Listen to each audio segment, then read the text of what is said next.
Well, I'm pretty excited that we're able to join with everybody today. You know, the past week and a half, you wake up in the morning and I have three people asking me for breakfast when they should be at school, and you sometimes lose that creativity, or at least I feel like I've lost a little bit of creativity when you go through the same day in and day out. Um, so Audra and I get the opportunity to talk almost every day. Would you say that's about right, Audra? That's right. Every Okay. day. And so I think from our perspective, we just wanted to get back into a place where not only are we pushing ourselves and having creative conversation ourselves, but get back into the rhythm of helping and learning more from our perspective, but also hearing what you guys are able to do too. Um, and it's a completely unique situation. And so I think we just need to take a step back and have a plan going forward and what that looks like. Hopefully for everybody who shows up tonight, but then also I think we can pull some nuggets out as well. Audra, would you want to add anything to that? Yeah, well, I think, I mean, and you guys well know, I mean, we've talked about like, what's your opportunity, right? What's your growth opportunity? And right now we're not talking about growth opportunity because everybody's focused on, hey, how do we get through this and how do we work on our business? So it kind of becomes, what's the opportunity? What's the innovation that we can have in each of our small business spaces? So, you know, we have to look at what's your customer pain at this point. The pain has changed a little bit, right? What they need has changed, or maybe who needs it changes. So really having to take a look at that. Finding ways to look at like, what's your competitive advantage, right? So really building on that competitive advantage if you can, and finding a different way to offer a service you might already be offering. So, or offering it through someone else, or what are partnerships, or what are different types of opportunities are out there. I'm just hearing a lot of innovative things going on. We've been doing some hosting of these innovation hours through the program as well. And so, really felt like an opportunity to say, hey, let's get some people back together and really start to just kind of brainstorm as we can about, what is the innovative opportunity out there for us right now.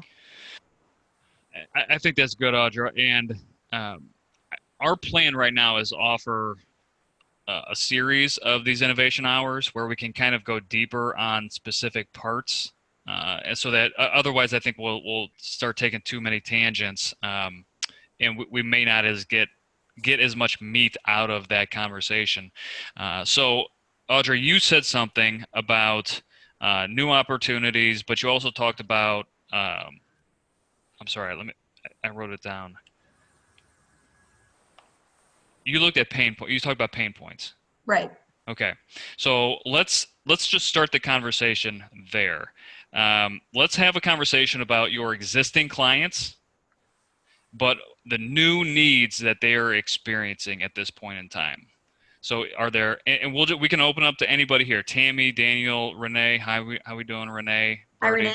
Hi, Renee. From your existing customer base, what are some of the new pain points that you're hearing from them?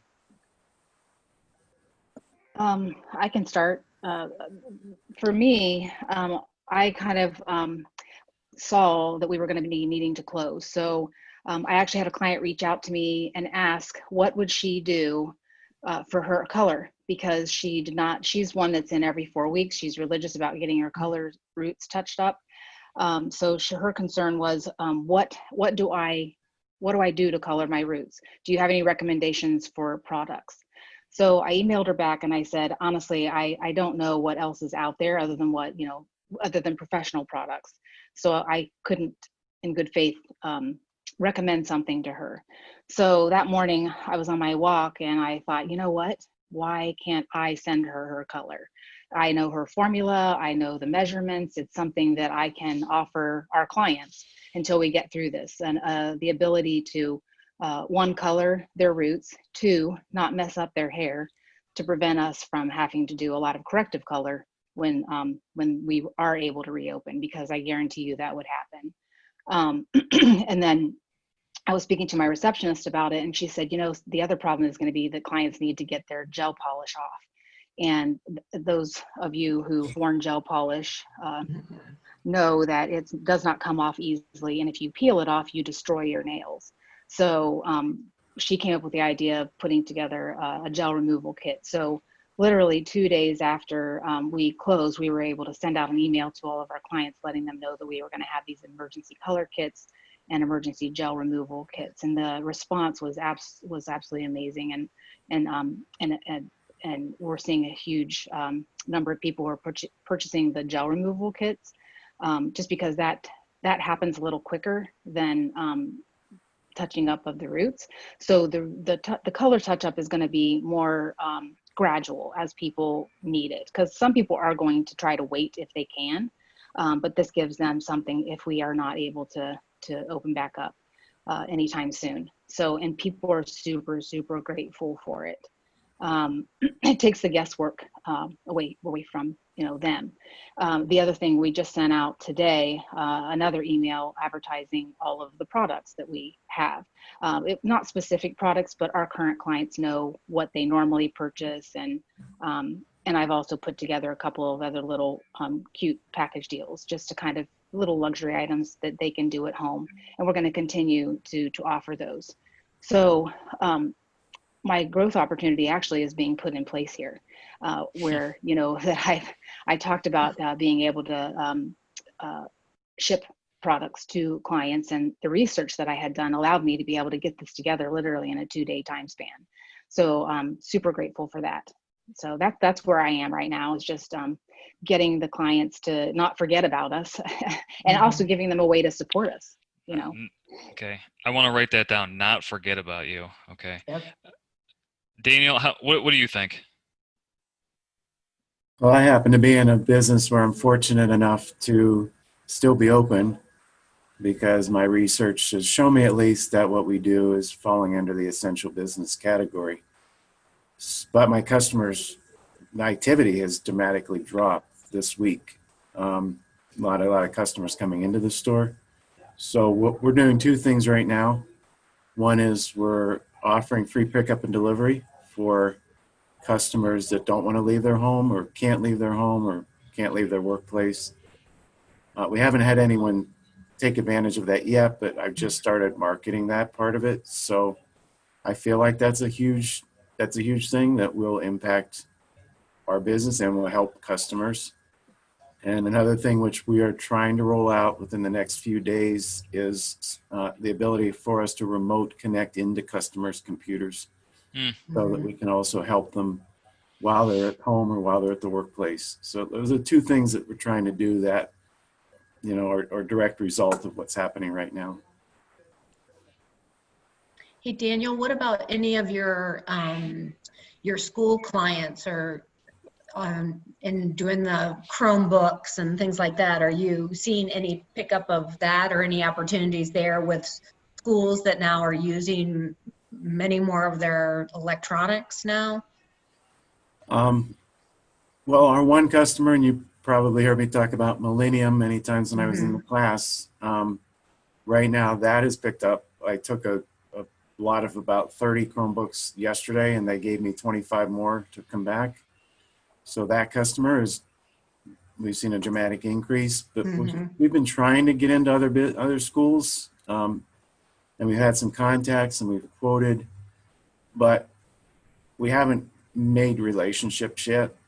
But I think right now might be a great opportunity to reach out to all of our contacts again, and again reinforce what we're doing, because I think now I feel like there is a big need for them to address the issues they're having with the students and all the devices they have. Yeah, I know, like Columbus State just bought like 600 more computers, for instance, to be available for students as they needed them. Yeah, and I agree. In fact, Gary, who came to one of our classes when we were giving our pitch, and he was one of the coaches. You know, I've hired him on as a coach. Right. And I actually made that recommendation today, is that we really need to maybe put more effort into reaching out to the schools in light of what's happening, so that we can, again, reinforce what we're doing and see if there's a need there for that. You know what might be an idea I was thinking about for you, Daniel, is that is kind of maybe offering some sort of prepackaged, I don't know if you have, you know, some used computers that you still want to sell, or you could rent to a school district for people who maybe need it, just kind of put together like a package deal for those. We I have don't know if that's we have a fairly small amount of computers, okay. and actually they've been selling pretty well in the store over the last week. Okay. We're down to just a few right now, so I'm scrambling trying to find more so we can put out for sale. So for right now, that wouldn't really work very well. Okay. I want to hear from Bertie and Renee as well, but Daniel, as you were talking, I know you said you wanted to pick up on connections and trying to generate some type of traction with sales right now. This is your growth opportunity, right? I mean, it was getting out more B2B and get bigger accounts. Even if you have that one school account and that's all you get through this entire process, you'll be able to document all the ways that you've added value for the school system or for the individual school. You'll be able to document your processes and what worked, what didn't work, and then you pour gasoline on the fires that really worked for that school system. And then it's not just you telling people that you can do these things; it's proven you can do these things. And so Audra had mentioned those competitive advantages, and that's definitely something that you'll want to reinforce to other people when that sales opportunity comes around. Yeah, that's great. I mean, appreciate you saying that. My relationship with Millennium School, you know, is solid, and I think that's one of the reasons why Bill, who works there, is just utilizing us to our fullest potential. You know, he even said, even if you don't have them all done, just deliver some so I can get out an invoice and get you paid, and, you know, in consideration of what's happening. So that's great. That's great. All right, Bertie, what do you think? I think new clients, we're able to have them do some measurements, do drawings back and forth via email. So that's pretty good. We can do initial drawings and all. The pain point for our existing closet company clients is that they've got their deposit in, you know, so they've got money out, and it's just sitting there because we can't install right now. It's kind of a fine line because construction is essential, but ethically, closet construction is not. So we've heard from a couple people that, you know, they want it installed because they have money out. But if they're living in the household, we're not doing it. We're delaying it. What is their reaction when you tell them that? They understand. They understand, but yet there's angst with it. My biggest pain point is 2 of my employees would not get unemployment. Like, so I just keep trying to balance. We can't continue to pay them, you know, 40 hours a week if we don't have 40 hours a week, 40 hours of work. But I don't want them to be hurting, but I read Steve's thing and I thought that was really good in one of his emails. He wants a business for them to come back to. So it's just balancing what you do there. And I'm reading all of this small business disaster stuff, and I just don't know where we lay in that. So I want to come back to the disaster stuff in a little bit. Renee, what would you like to add? You're on mute. I'm on mute. Am I good? Yep. Yeah. Okay. We are considered mission essential. So we are still continuing to work, although we have all the employees are working from home. So Joe and I are the only ones at the office kind of keeping the business end running, but all the employees are working from the house. So it's a little more challenging, just trying to get the work completed and keep the quality up. But I would say it's slowed the influx of new contracts, but we had a lot of work on the books. So we're just working to get those completed right now. Okay. So a wide variety of positions, it sounds like, and we only have 4 people here, right? You know, if you guys have been following your cohort mates, AJ's has done some really cool things within the past 2 days. I saw that she opened up a window, so they actually have a pickup window now. She has been very proactive in Instagram and getting people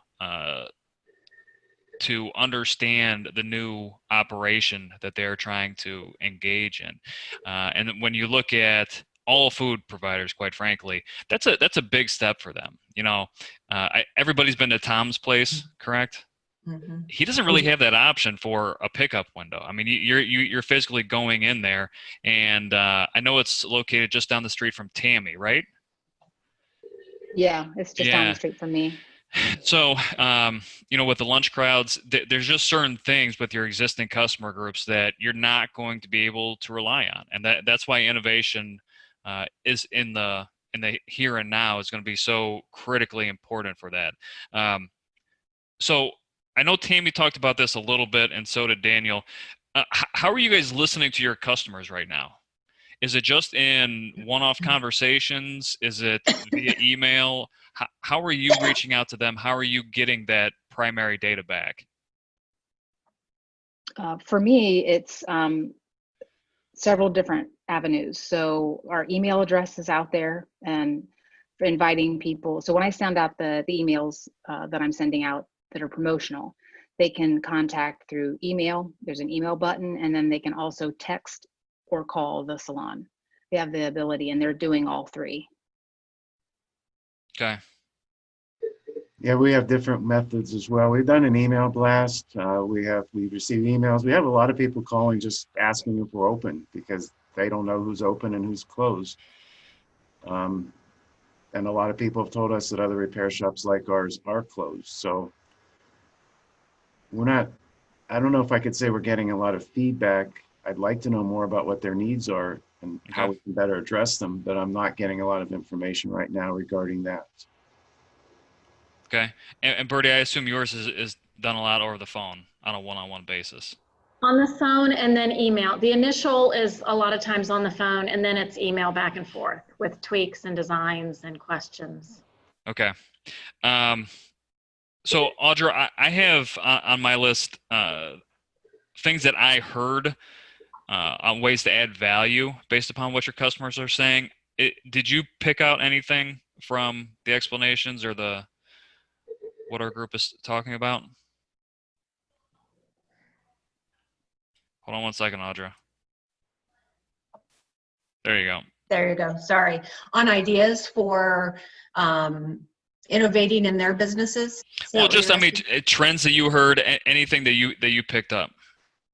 Yeah, I mean, you know, I think one of the things is, you know, how we think differently about communicating with our customers. And one of the things that I would tell you I think is happening more and more are things like this, like Zoom meetings where, you know, you can walk around, you could walk around a closet, Bertie, or you could see kind of what their challenges look like in terms of, you know, what they hope to gain out of that organization that you're going to do for them. Or, and I think just keeping in touch with some people more face to face. I mean, I think we're all, you know, we're all craving that. So I think even from a customer standpoint, what we say to our customers today and the way we say it today, particularly in this environment, is going to be beneficial for us.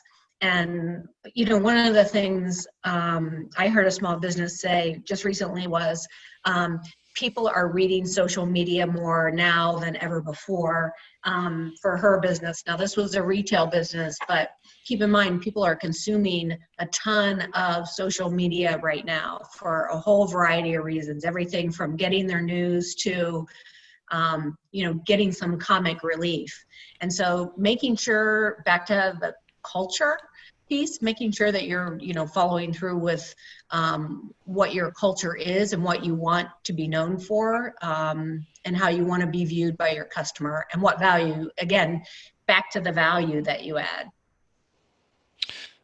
So when you, just so I know, when you say value, are you looking at value to get through this point in time, or are you looking at the value at the other end of this when Tammy said she wants her customers to remember her when that time comes around?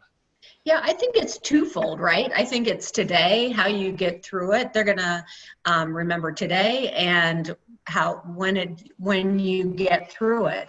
I mean, if you listen to anybody who talks about their banking relationship, particularly if, let's just talk about a small business bank, right? You're going to remember if your small business bank helped you out during this period, right, of coronavirus when you were struggling. And if they weren't, you're going to cut them like there's no tomorrow, and you're going to have a very long, you know, memory about that situation. So I think, you know, how we work with our customers and what we do here in terms of serving them and how we serve them, and in terms of preserving that for at the end of the period. Okay, so let's keep going on the adding value part to that that Audra talked about. So Daniel, you said you added a pickup and delivery service, right? Correct. Yes. Okay, so convenience, making it easier for your customers to say yes in this current environment. That's crucial. That's going to be something that that they are going to remember, both here in the next 6 weeks, but also 6 months, 6 years. That they're not going to forget that part of it. Tammy, you talked about things relating to quality. And I think it's actually not necessarily quality of the service at this point in time. I think it's more focused on quality of the education that you are providing to people. So when the pain point that you foresee is people wrecking their nails, right? Because they don't do it correctly. They don't do it correctly because they're not educated on the proper way for maintenance or care, right? And the same thing would be true with hair color, correct? Yes. Yeah. And both of those things, you know, they take the consumer at home so much more time to do than it does for the professional. So I don't worry about losing them for those particular services for this reason. I don't know if any of the ladies have ever colored your hair at home. It's not a fun process, and that's why a lot of people come to us, you know, for it. So I'm not worried, you know, as far as that, but I am providing them an opportunity, like you said, to kind of keep their nails healthy, to keep their hair healthy by not using an improper product, using what we know is best for them. And this is across the board for Daniel, Tammy, Bertie, and Renee as well. Education now reinforces you as an expert in your areas. And so, you know, Tammy, you've been doing this for how many years now? 33. Oh, perfect. 33 Right. years. Yep. Bertie's the first certified professional organizer in Ohio. Oh, wow. Right. Okay. So Daniel has been in business for 7 years now.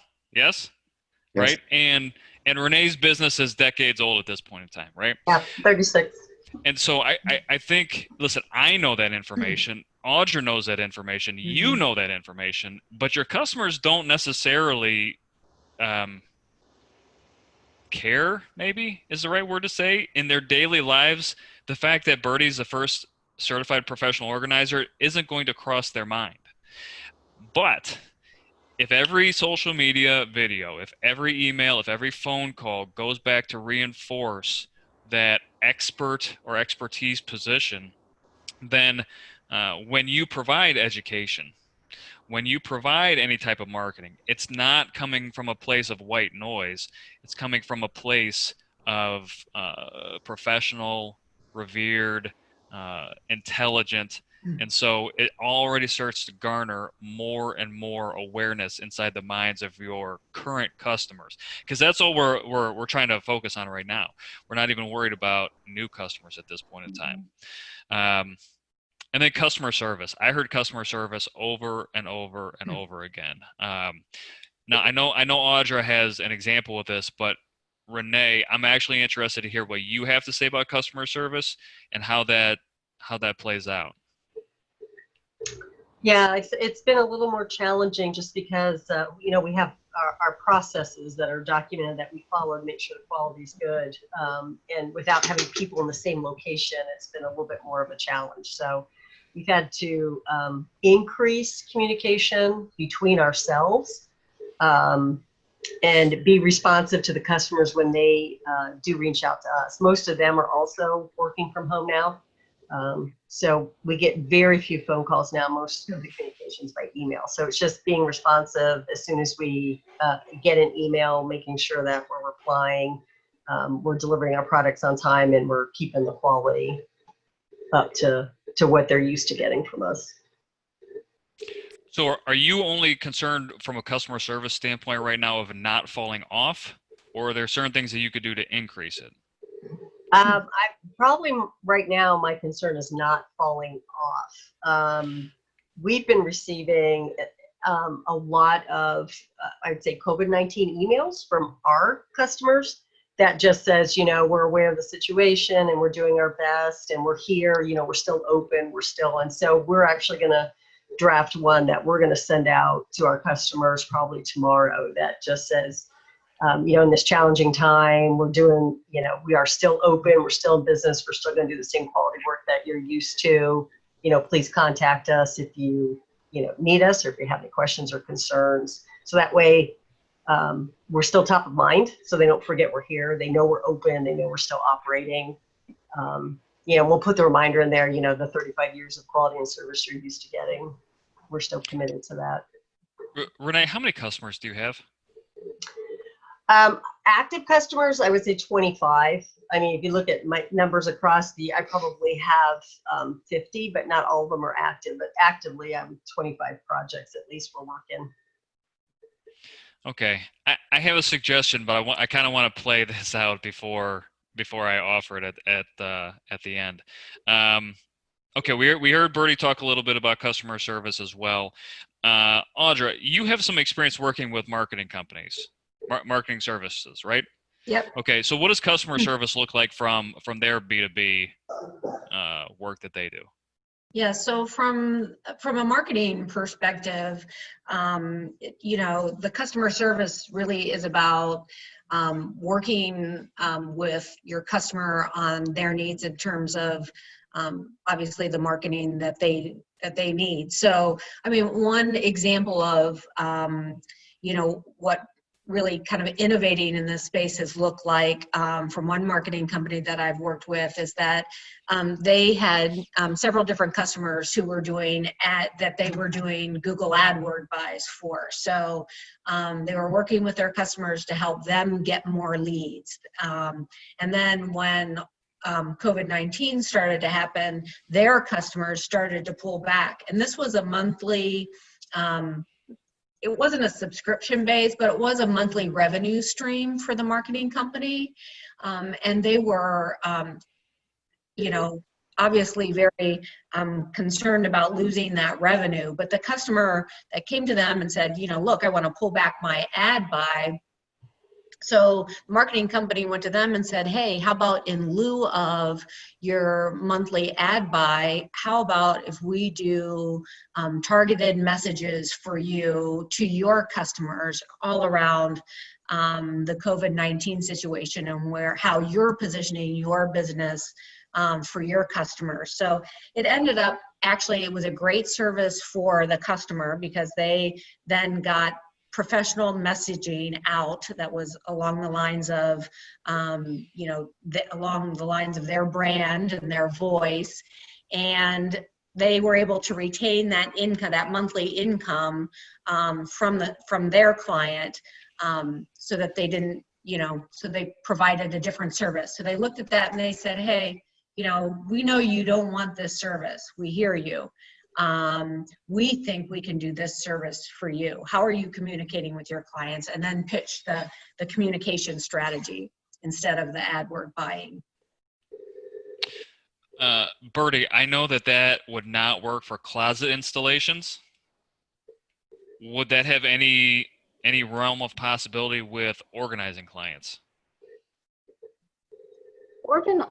All of my organizing clients appointments have canceled. And what I am getting is they're organizing a drawer and sending me the pictures and saying, look how good I did. But he's also saying, you taught me this. So that's okay. With the, I don't know. One thing you talked about it earlier, one thing we are gonna do, and I'm gonna have one of the team members who isn't getting as many hours do social media, do a lot more on Instagram. And I'm really excited about it. And then John and I are gonna do videos and post them, just short little organizing tips. We were out of town and now he doesn't feel well. So we got to get back up to speed, but then we're going to do these videos. I'm excited about that. Hey, Bertie, what about the idea of doing Zoom organization with Zoom, like these Zoom meetings with your clients where you're with them, they're actually, laying the hands on their things. You're not with them, but you're seeing what they're doing and you're talking through that. That could work for some of them. Definitely. The ones I see more frequently and I do the same thing each time, I do have some organizing clients that I open their mail, I file, I pay their bills and that kind of thing. And Okay. that absolutely could work for that. And depending on how long this goes, that's what I'll have to do for some of them because they won't do it for themselves and they won't do it if I'm not there. So yes, yeah, that can work. Well, that's actually a very similar conversation to Tammy in meeting each individual client where they are. And while, you could call it customer service or you could call it a Zoom meeting or anything like that. I think more importantly, it's just the emotional connection that you have with those clients, right? What's the longest tenured organizing client you have?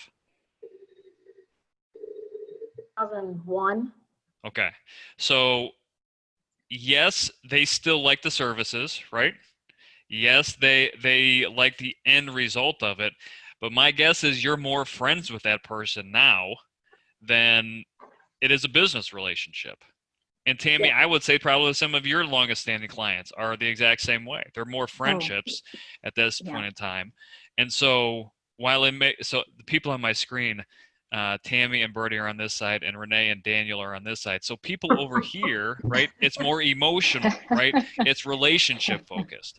When you look at the B2Bs on this side of the screen, and maybe it's a good thing I'm on this side and Audra's on this side. Maybe it is the value provided by the services that you do. So yes, there are relationships and yes, there's emotion tied to that. But at the end of the day, it's Renee's got to be able to do her job right. And Daniel has to be able to repair or replace the technology that the customer wants. Okay, so I have some examples that I wanted to give, but Renee, I wanted to come back to you really quickly. Would it make sense for you and your husband to call the 25 clients that you currently have and just give them a status update? Yeah, we could do that instead of sending an email. What do you see a positive or negative either way? time would be the only negative. Positive, actually, it works out really well because it gives us a chance to check in with them, see how they're doing. And then it's funny because then it'll be like, oh, you were just on my mind. I have this other project I want to talk to you about. So when we've done that in the past, it's always worked out in our favor to get more work, even though that's not the reason why we were calling. Yeah, and I had on my list here of one of the things of adding value is volume, getting people to order more frequently. And at the start of the meeting, I immediately crossed that off because I'm like, nobody's going to try and sell more at this point in time. But I was wrong. So Renee, I wholeheartedly believe that if you blocked off a day where you could call people, and chances are you're just leaving messages at this point in time. It's just the fact that you reached out, and it's so much easier for them to say yes to you when they know that you took time out of your day to say yes to them. Yeah. The other thing I want to add, John, to that is, Renee, would it add value if you reiterated the connectivity and the things that your team is doing amidst the current situation of, working from home, and that you still have all your processes in place? I mean, I think you guys are really well known for that, and kind of reiterating that even in kind of the chaos, that this is the way we're still able to maintain our, quality control, our processes. I think that reassures people that they're working with somebody who's got their, what together. Yeah, absolutely. We've had the ability for the staff to work from home for many, many years. So it was just forcing them to do it, because some of them don't like to do it. But it really did not put a hiccup into any of the processes. It was like we just picked up where we left off on Friday. Monday, everybody was at home. So my customers, a lot of them are at home. So like John said, it might be just a matter of leaving them a message, but I think they'd appreciate it that we tried to reach out to just say, hey, we're just thinking about you, and it's business as usual. And when you're back, give us a call. So. Yeah. And I, not to keep going down this path, but I just think it places the emphasis back on your customer and not necessarily on your break-even point or whatever that might be as well. So the one example I wanted to get to here was actually teaching, and the pain points of students as they go from a face-to-face environment to an online environment.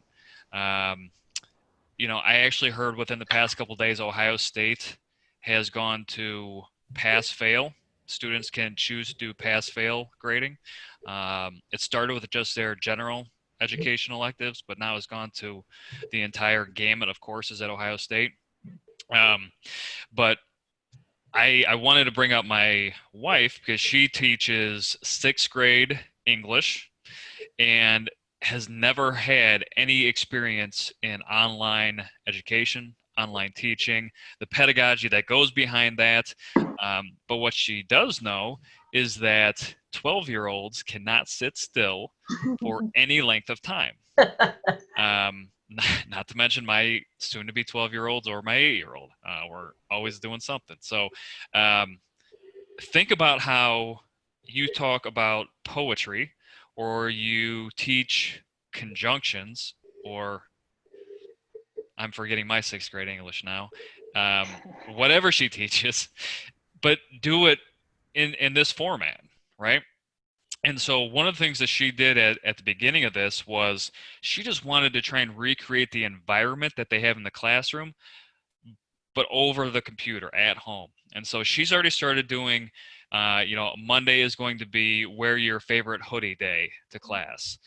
Tuesday is, I don't know, what's your favorite, bring your favorite cup or something like that. Anyway, but the whole point of it is not what do we have to get out of Robert Frost in this poem. It is how can we get you in the right attitude so that you're receptive and engaged so that we can have a conversation about it.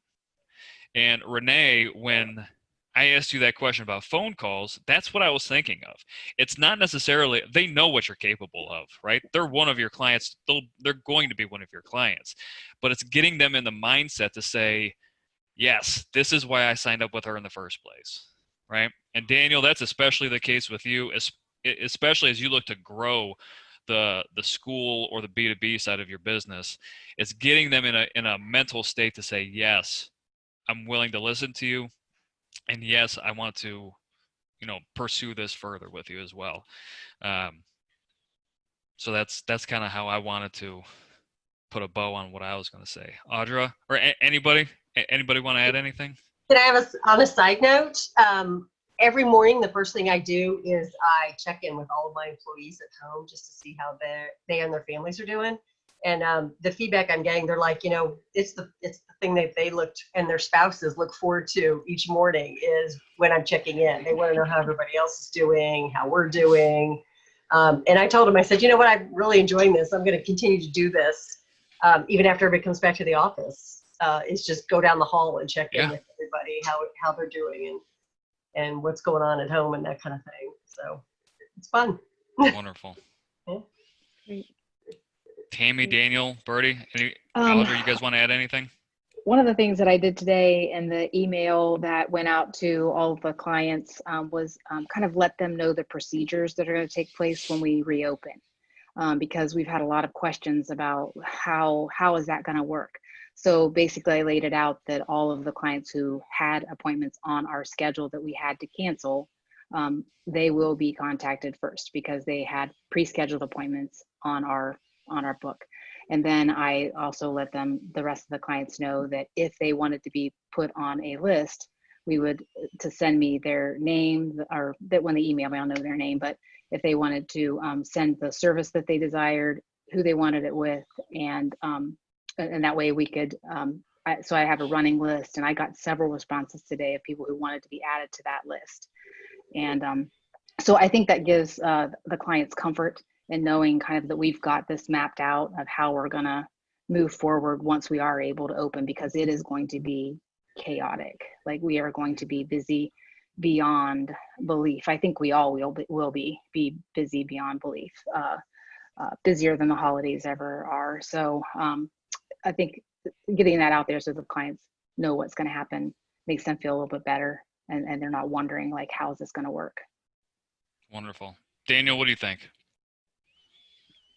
I'm not sure. I'm just trying to navigate this whole situation we have. And I've been, like I already talked about, coming up with ideas of how we can address the concerns of our customers. Like, we have changed our store layout. We've closed off the sitting area. We have yellow tape all over the place so that customers know where they can be and where they can't. But I'm also just trying to think about how I can reach out to customers, because the situation's different now, especially in a retail store. And like I said, the pickup and drop off, and trying to address the concerns that they might have and still be able to conduct business. And I guess I'm still trying to navigate that to find out what may be the best ways to reach the customer and what may be the best ways to try to address their needs. Just a quick question. When you say the customer, are you talking about your individuals that come into the store, or are you talking about larger clients? I guess I'm talking about any customer, anyone who's purchasing, who's paying us, who's generating to our revenue. We're not really putting a whole lot of focus right now on the schools, although I did mention there could be an opportunity right now, as Audra was talking, of how the situation's changed. When I talk customer, I'm mainly talking about our individual customers that are walking into the store for repair. We're still trying to navigate this as well and trying to figure out which is the best way we deal with the education side of it. And like I said, we just had a meeting today, and we'll, I guess, have to reach out to them again. Okay. Daniel, I just think you just start doing it. Just start putting it out there. Right. I'll just write with that. You said you've gotten phone calls saying that other repair stores have stopped business. If people make that assumption, then you have the opportunity just by publicizing it, right? Any type of communication, social media, calls, get a list of the essential businesses and start working with them to see what needs that they have. I think Audra's right with that. I think you have a great opportunity now, and it's just, I think any action, any proactive response from you is going to be really beneficial for you. And hey, Daniel, even doing, even if you positioned yourself as the teacher's, every teacher's personal IT professional, I mean, talk about a way into schools. All these teachers are working from home right now, what they wouldn't give to have somebody that they could call or touch base with on whatever kind of technology issue that they're having. And I'm guessing that the school systems are not set up to provide them with the kind of IT or, device support that they need.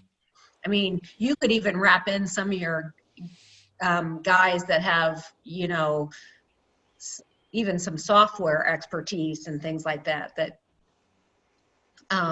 work for you. I don't know who's still working for you that I met, but you have some really smart guys that might be able to do some other kinds of services. Yeah, that's a really good idea. I hadn't thought about reaching directly out to the teachers. Yeah. They're the ones who are feeling a lot of the burden of this right now. I have brought on another technician who's heavily in software, and so he's the one who's kind of spearheading the remoting into customers' computers so that we can help out. And that I feel could be a good way to get into the B2B, because a lot of business are also dealing with these issues, right? As well as education. So we're just working on getting that up and going right now. Mm-hmm. But to address what you said, John, about making people aware, like I have put on our website a whole page about how we're changing, how we're being proactive with this, and how we're concerned about safety, and also put on there about what else we're doing. I currently have a Facebook ad going on that is talking about pickup and delivery, and that we're here, we're open, we're here to help people. And that's getting a lot of response. So I am trying to make people out there aware that we're still here, we're operating, and we're here for them. Good.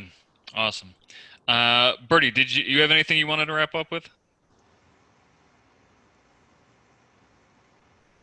Oh, just we're using this time with the guys when they're not busy to do inventory, to do those things that we wanted to put in place that we didn't have the time to, which is awesome. It's just not bringing profit in. So it's just a balance of every day. Okay. Well, Bertie, you had mentioned earlier about the disaster relief for the SBA. I sit in meetings with Mike Bowers, who runs the SBDC at Columbus State's campus. We actually meet with each other every day. Him and his team spent last week educating themselves on that application, those forms, processes, everything as far as that goes. And I know ECDI has done the same thing. I'm more familiar with Mike and the SBDC. So if you guys get to a point where you think that that's a necessity that you want to look into, let me know, and I will direct you right to Mike and his team at the SBDC, because they are set up really well right now to help existing small businesses kind of navigate the legal ramifications of everything in front of us. So, John, I want to mention a little bit about that if I could. Yeah. Because I was actually on another conference call earlier today with the National Organization of Gay and Lesbian Businesses that I'm certified with. And they had actually people from the Small Business Administration in that call. And so they were talking about this. And from what I understand right now from that call, is most people have probably heard about the low interest loans that are available to small businesses.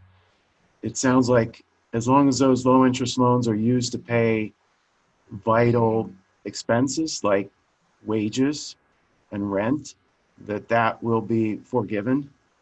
That part of the loan will be forgiven and not have to be repaid. And I don't know if the bill passed today, but apparently the bill that was expected to pass today also has a provision in it that anyone who applies for the loans as a small business will automatically receive $10,000